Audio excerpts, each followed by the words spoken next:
All right, what's up, everybody? Welcome back to another Star Wars with Daddies or Daddy, however you want to use my pronouns. How's everybody doing? How's chat doing? Yeah, there's no one in chat yet. We'll wait till there's chat. But let's look up some Star Wars news. Because these streams I always put on podcasts, and you guys, I don't know about love, but you guys listen to it. So let's give you some information to talk over to. Oh crap! Well, that's big. Disney Plus Skeleton Crew gets a release date window on Disney Plus.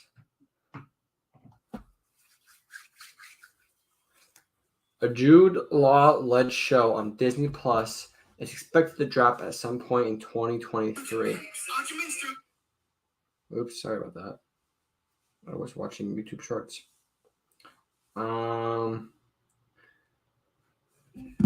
But the more concrete date isn't known. Skeleton Crew will follow a group of four kids who make a mysterious discovery that leads them to get lost in a strange and dangerous galaxy. The series hired big-time directors Daniel Kwan and Daniel Scheinert to direct at least one episode.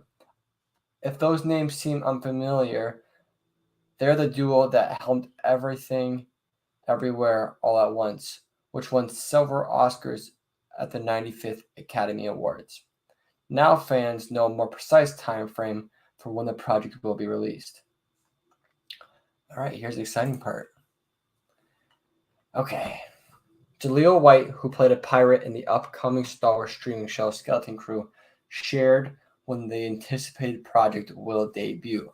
While speaking to Sportsnet, man, that is a weird source for this information coming from Sportsnet for the release of the time for Skeleton Crew. Anyways, White revealed that the Disney Plus series is set to release in November or December. So, I hate to say it, but kind of called it. Said December or November. Yeah, Skeleton Crew coming out in November or December, and it's part of the Star Wars universe. Like, previously, the series was expected to drop at an unspecified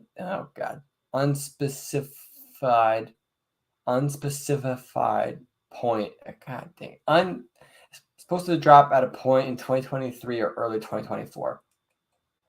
Skeleton Crew arrives by the end of the year. With Ahsoka set to drop in August, fans were becoming worried that Skeleton Crew might not make it out in time for 2023. This is especially considering how Disney is looking to slow down its content output for the streaming service in hopes of improving quality over quantity. Not many details are known about this series, but a recent teaser from Star Wars Celebration showcased the main character's suburban-type town, while also confirming the return of the Mandalorian's Vane, pirate who played part in Season 3. There was even footage suggesting that Jude Law's character might be a former Jedi. Okay, so we kind of knew all that. That's not really new. I guess that's just kind of... Well, even that isn't really concrete, because how many times have Disney said,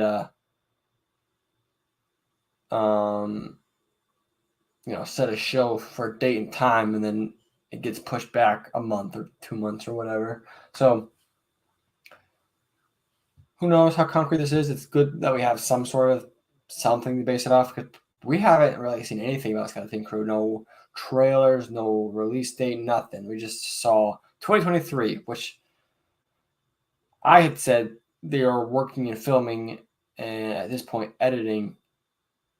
They're in the post-production part of it. So I said best case scenario November, probably December, but most likely January or February. It's what I said.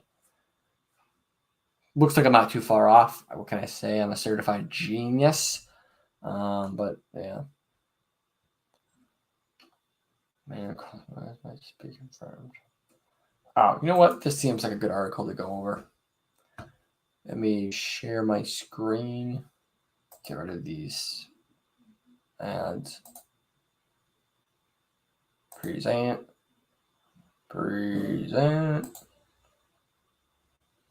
Window. Blank. Okay. That's not really what I wanted, but we'll do it. Okay. Would I slap another woman on the butt? Bo-Katan's star reacts to Nadia Ahsoka scene. Does everyone agree this is a good article? All right. Bo-Katan actress Katie Sackhoff finally addressed her character's butt slap scene in Star Wars The Clone Wars. Okay. After voicing the iconic Mandalorian in animation for years, Sackhoff finally got to jump into live action, joining the Clone Wars alum like Ahsoka Tano at Disney Plus's The Mandalorian. While other characters were recast in their move from animation to live action, Sackhoff has the unique experience of playing Bo-Katan in both mediums, which I think is awesome. Which, I don't know if you guys knew, I think it's Lars Nicholson. That probably isn't right at all, but let's look it up. I think it is.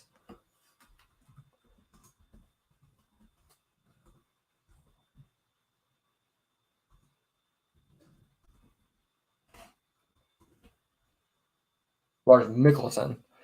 He's actually going to be acting for Thrawn in the Ahsoka show. So the actual voice, which I think is always awesome because they kind of already have this attachment to the character. They know what the character's reaction is going to be. They know the character. So it's cool they can do that. Katie Sackhoff has the unique experience of doing that. Both Lars Mikkelsen will also have it.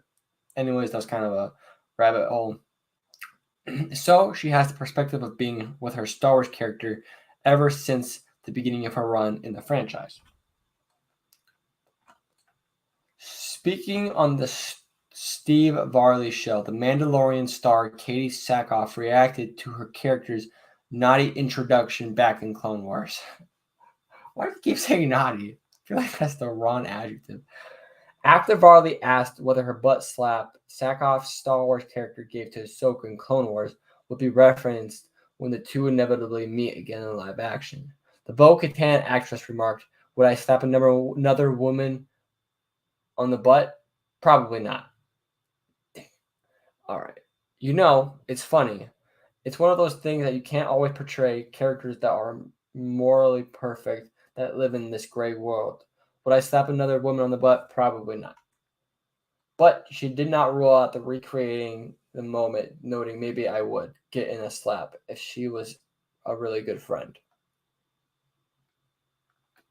Damn, they really made a whole article about slapping Ahsoka's butt. Can't blame them, can you?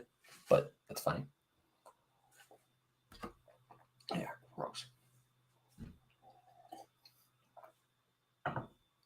Okay, well, now that we got that really important article out of the way, it's time to talk, folks. All right. Anyone got anything else they want to talk about?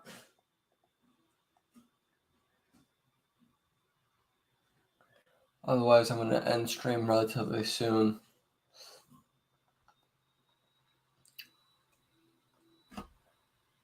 Man, my computer's having a stroke right now. Oh, boy. I forgot about this, but we definitely got to talk about this. Okay. Tony Gilroy has ceased producing services on Season 2 of Star Wars Andor. Okay, here we go. Tony Gilroy, the showrunner of Andor Season 1 and 2, has halted his production services on the second season of the critically acclaimed Star Wars series. Last week, it was revealed that Tony Gilroy had completed writing duties on Andor Season 2 ahead of a planned Writers Guild of America strike, which began on May 1st. but it was said that Gilroy would continue his producing duties away from the set, which did not contain writing elements. Shortly after, Gilroy came under fire from a fellow WGA member, Abdullah Saeed, who took to Instagram and seemingly accused Gilroy of scabbing, adding that a writer-producer cannot finish writing and begin acting solely as a producer. What? That a writer-producer cannot finish writing and begin acting solely as a producer. He demanded... Oh, I see.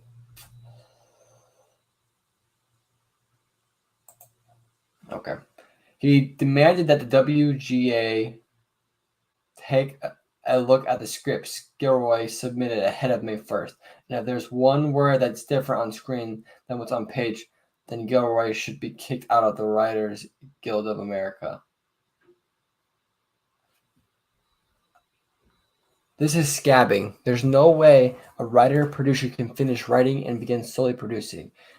And if the scripts truly are finished, let's see them. If there's one word different in this finished product, kick Gilroy out of the WGA. One of the biggest writers in Hollywood could stand with his union and halt production on his hit show, thereby forcing a major studio to consider WGA demands a little harder. Instead of, he has chosen to scab. We all want Andor Season 2, but not at the cost of fairness to writers. Dude, this Abdullah Saeed guy seems kind of annoying. Shut up. Last week, Disney urged showrunners to continue their obligated non-writing services during the WGA strike in letters sent out to various productions.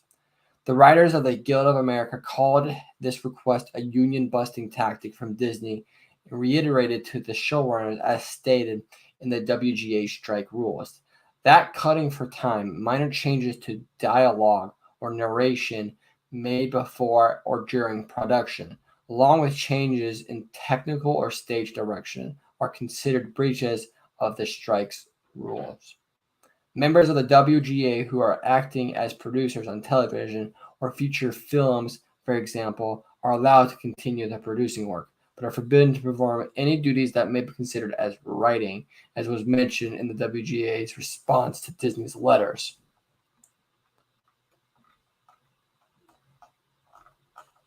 Well, what the hell is this? This is stupid. Okay, so pretty much if you are confused, the WGA is like kind of what I'm getting is a union pretty much for writers, for show writers, movie writers, right? I don't really know why they have this, but I guess everyone needs a little bit of job security. They are on strike. I don't know if it's this part, I don't know for sure, but they are on strike against at least Disney and also, I'm assuming, other Hollywood. Tony Gilroy is a writer, right? He wrote Andor, but is also a producer. He wrote and produced Andor.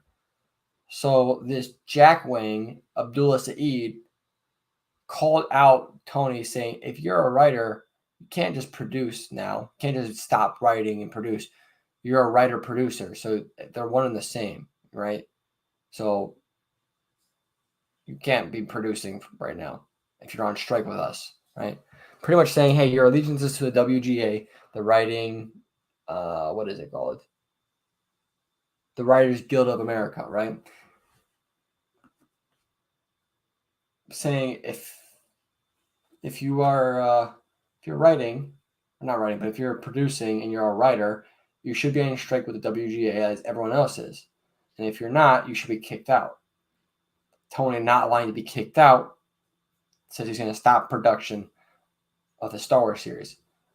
That's not really good news. That's actually pretty bad news. I'm kind of confused why it's not blowing up more, because production of season 2 is, season 2 is supposed to come out in August. I think the last thing we want is another delayed Star Wars product. And it's good for Abdullah Saeed that he wants to stand by what they've already, their morals or whatever. But now at that cost for the viewers, the consumers aren't getting the product at the promised time, right? That's what this is going to cause. Who knows how long this will last? They just said they began their strike on May 1st. So that's like less than 2 weeks, right? 10 days. Hopefully I don't know what the problem is. I don't know why they're on strike. It doesn't state in the article why they're on strike. It just says they're on strike. Yeah, it just says they're on strike. So I don't know exactly why, but I don't know. Hopefully it doesn't stop production too much because, I mean, we are on a tight enough timeline, at least for 2024 and 2023. If, Andor's coming out 2024, August, which I believe is right. We have Bad Batch 24, Acolyte, and Tales of the Jedi. Tales of the Jedi we don't have to worry about because they usually drop it all at once. But Acolyte and Bad Batch is 16 episodes. That's, if it's, what it's been the last 2 seasons, that's 16 episodes. So it's going to be, 3 months at the very least. So we're going to say it's probably going to be spring, like this year again, or maybe winter. And then Acolyte, we don't know anything about. So Andor's right smack in the middle. So we don't want that to get pushed back because if anything, like let's say Acolytes for the last half of the year, then Acolyte's going to get pushed back because Andor got pushed back. They're not going to push it up, right? It's not, Disney doesn't do that. So I think this is a decent thing to be worried about. I don't know. May not be. I might just be working myself up over literally nothing. But let me know what you guys think about it because I don't want another delayed Star Wars product. That stuff always annoys me. So, yeah, let me know what you guys think about that. Maybe I'll make a video on that because I think that's pretty big. Let me know what you guys think about the Skeleton Crew release date too. Sorry? What are you sorry for, Jason? Huh. Jason Meneses. Why are you sorry, Jason? What'd you do? What have you done? With that being said, though, I don't know if you guys have checked out, but I am daily streaming Jedi Survivor, the game. So if you guys want to check that out, it's usually around like 8 or 9. I hop on. It's not on YouTube. I don't stream on YouTube because my setup, I could do it, but it's not going to, it's just better if I do it on Twitch. It's a lot clearer. If I do it on YouTube, it's really laggy because I play on Xbox. And if I try to get it through my computer, like my monitor onto my computer, like when I'm playing on my Xbox, project that onto my computer, it would make it a lot more laggy and it wouldn't look very good. Whereas Twitch, I can just stream right off my Xbox, which is fortunate. So I've been just streaming it on Twitch. If you guys want, it's Shammy Booyah 69. Otherwise, it's in the bio/info on our YouTube channel. So if you go to our YouTube channel, Master and Apprentice, obviously, and you go to, I think it's about, it's about. I see Twitch, Shammy Booyah 69, and then there's Athens Twitch on there. Just Shammy Booyah 69. We're about, I don't know, maybe halfway at this point. I'm trying to think. We just beat Ravis. Where are we at? We beat Dagon the first time. Sure, we're going to fight him again. Oh, no, I guess this is the second time because we beat him when we first unleashed him. And we're back on Kobo, about to go somewhere. So, what in God's name does that even mean? Rahatahbik. Very good. Jason, I have no idea what you're saying, man. Anyways, so I'd say we're about halfway. But yeah, if you guys want to jump on the streams, I'm active. I'm talking to you guys. My guy looking pretty cool. He looks like a Spinjitzu master. He's got the nice Jedi ropes, but he's got long hair and the handlebar mustache. Looks freaking awesome. Gracias. You're welcome, Jason. Jason Moniz. No, Jason, I'm going to figure out who you are. You're not going to get away from me. Yeah, let me know if anyone else been playing it. I got a couple people in the stream, in the chat. Anyone else been playing the Jedi Survivor game? You guys like it so far?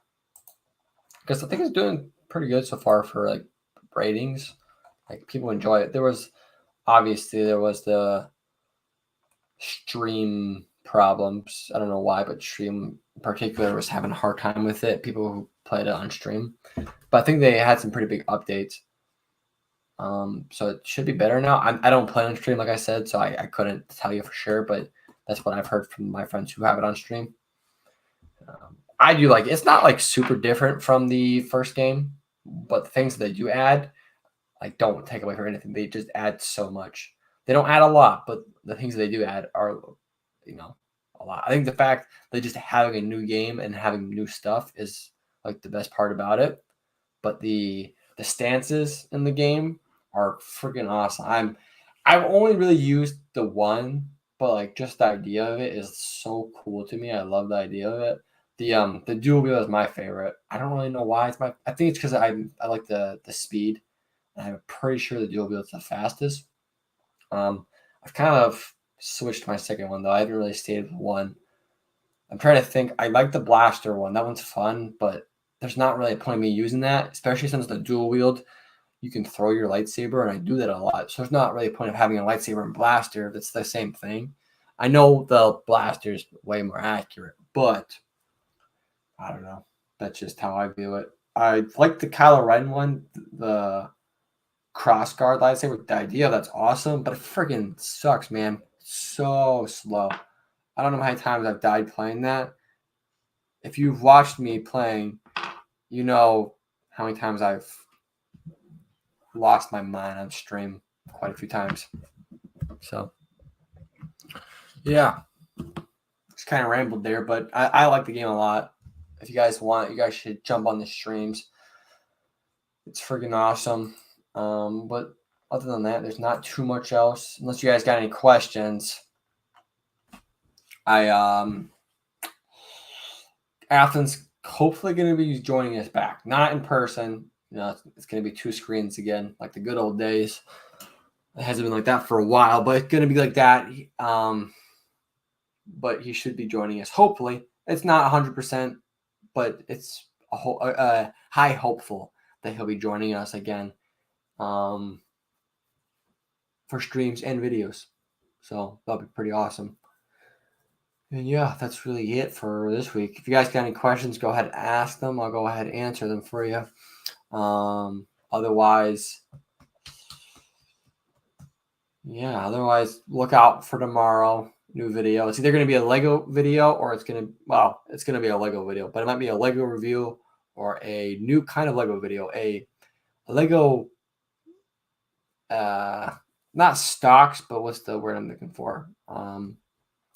Lego investment video. I want to start a new series like that. I think people will enjoy it because it's a big part of the Lego community, especially since older guys are buying it. A lot of guys buy it for investments, and it's got a pretty big market in that space. So I want to make a couple of videos on that. Make a series, maybe like one of 4. So yeah, I look out for that tomorrow. Look out for Afton. Otherwise, if you guys are on podcast, don't forget to hit that download and follow, obviously. If you're on YouTube watching this at a later time, don't forget that subscribe and like. I really appreciate it. If you are new to the channel, we do have a second podcast, a sports podcast. If you guys want to check that out, go ahead and check that out. It's Sports Ballers. We're going to be ending season 1 here soon. We're going to take a break for about a month. We do have an official Twitter and Instagram, just Master and Apprentice. I think I don't think there's a podcast. I think it's just Master and Apprentice. So if you guys want to go check that out. And with that, we hope you guys enjoyed this. I'm trying to see, because Afton told me he might get in the stream because he graduated today. And he might hop on, but we'll see.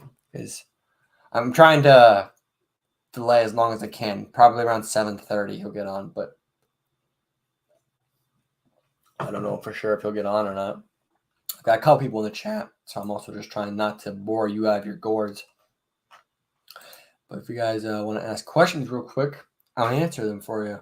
Otherwise, I'm trying to delay until Alton gets here so he can see my hot face. He hasn't seen my new room, kind of.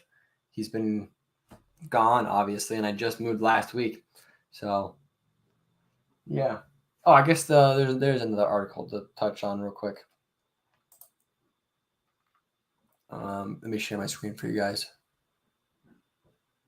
Let's go right here. All right. So as you guys can see, Dave Filoni confirms that Grand Admiral Thrawn is the big bad of the Mandalorian era. That's pretty cool, actually. In 2019, The Mandalorian debuted on the small screen, acting as one of the sole reasons to sign up to Disney's streaming service, Disney Plus. The service was created by Jon Favreau, who worked closely with Star Wars Rebels creator Dave Filoni to bring the vision and show the story that Favreau had to life, and did so to great success. In the years that followed, Favreau and Filoni wrote up follow seasons to the hit series and began expounding that would, during the time period, create spin-off series such as The Book of Boba Fett, Ahsoka, and Skeleton Crew. Every series that Favreau and Filoni are behind during this time period are interconnected and is building towards an exciting crossover event, which will arrive in the form of a movie, which is being written and directed by Dave Filoni himself, who was announced at Star Wars Celebration last month. Which I still can't believe. Like, I know we have the Marvel, movie crossover where all these movies were connected, but like, it's not crazy unique, but it is in itself a show. All these shows combined to have a movie at the end is like, that in itself is very unique. I'm super excited for that. I know we've already talked about it, but every time I hear about it, it just gets me more excited. And in fact, it's Dave Filoni, because I really do like every time I watch Dave Filoni's stuff, it's better and better. Anyways, currently little is known about the upcoming crossover film, which one of the purpose of this article was to be referred to this art. Wow. Okay. For the purpose of this article will be referred to in the article as the Mandoverse movie. Right. That's this time period is called the Mandoverse, right? Because it's Mandalorian eccentric. During Celebration, Filoni remained tight-lipped on the flick, simply revealing that it is focused on the conflict between the New Republic and the Imperial Remnant, but that it could feature unspecified characters from across the Mandoverse and perhaps even past series and legends. Though not confirmed, it seems as the characters such as Din Djarin, Ahsoka Tano, and the Ghost Crew will play an integral part in the upcoming event film, based on the Imperial Shadow Council revealing that they're being led by Thrawn in the third season of The Mandalorian, along with Thrawn acting as the main threat of the Ahsoka series. And based on what we know on that show, it seems obvious by the time the Mandoverse movie comes around that Grand Admiral Thrawn would be the biggest threat to the galaxy and likely the primary antagonist of the future. Recently, Empire magazines have started releases excerpts from their upcoming Secret Invasion issue that releases later this week.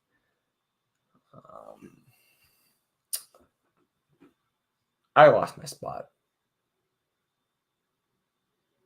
this week. And within the issue, the magazine has interviews with various creatives and stars of upcoming Star Wars projects, one of which being Dave Filoni. During the chat with Empire, Filoni confirmed that speculation that Grand Admiral Thrawn is the true big bad of the Mandoverse time period. Filoni says, definitely. In my eyes, when Timothy Zahn wrote Heir to the Empire, Thrawn becomes this very iconic villain because he was very different than anything we'd ever seen before. He wasn't another helmet wearing or lightsaber wielding bad guy, you know? There's a lot of pull to make characters like Vader because he is so iconic. But the boldness that Tim had was to make somebody that wasn't like that didn't have those abilities, but could fight in a different way. In the words of Star Wars, war is part of it.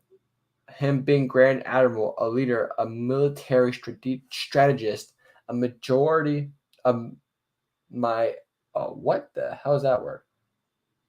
A minority archetype, someone that will outthink you, out-strategize you, that really resonated his critical player in the time period.